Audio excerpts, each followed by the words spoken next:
Papayagan na ang plano ng isang grupo ng mga sibilyan na maghatid ng pamaskong supply sa West Philippine Sea. Pero may limitasyon ayon sa National Security Council.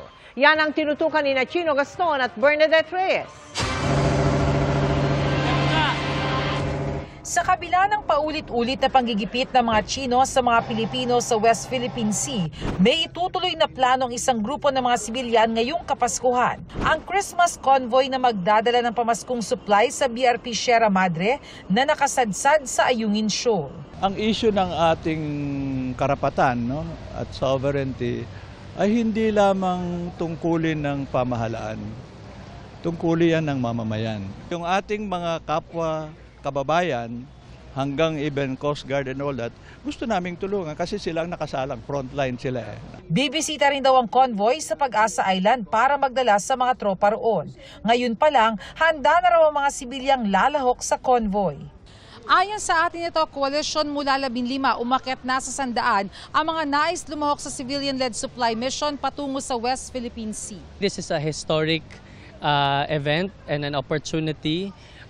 Number one, to be able to stand in solidarity with their fisher folk, to let them know na hindi sila nag-iisa. Pero kailangan munang masiguro ang kaligtasan ng mga sibilyang lalahok, kaya nakipag-usap muna sila sa National Security Council o NSC. Kasunod niyan na pagkasunduan ng Atinto at ng NSC na hindi advisable na isama ang mismong BRP Sierra Madre sa mga dadaanan ng convoy. Sa halip, dadaan ito sa vicinity ng Ayungin Shoal kung saan nakasadsad ang BRP Sierra Madre. Pupunta ito kung saan kaya at praktikal. Sige, pwede kayong tumuloy, pero hindi kayo pwedeng sumampa sa BRP Sierra Madre. Maliwanag yun, no? Kasi nga because of the tensions between us and China. Kailangan daw makipag-usap ng grupo sa Coast Guard at AFP Western Command para maplansya ang ruta at mabantayan ang tinatayang 40 barkong balak sumama sa convoy. Malaking hamon yan ayon sa Coast Guard na nag-aalala sa magiging reaksyon ng China. The safety aspect, it will be difficult for us to herd them.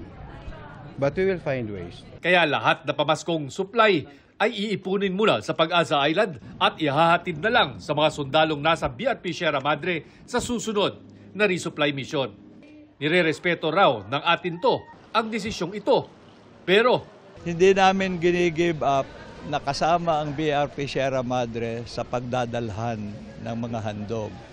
Pero ang agreement, yung salitang practicable, hindi namin ipipilit kung talagang unrealistic sapagkat it's too risky. I don't mean just the Chinese, the weather might be. Para sa GMA Integrated News, Chino Gaston. Bernadette Reyes, nakatutok 24 oras. Mga kapuso, kasama nyo kami 24 oras. Mag-subscribe sa GMA Integrated News sa YouTube. Sa mga kapuso abroad, bisitahin ang GMA Pinoy TV at www.gmanews.tv.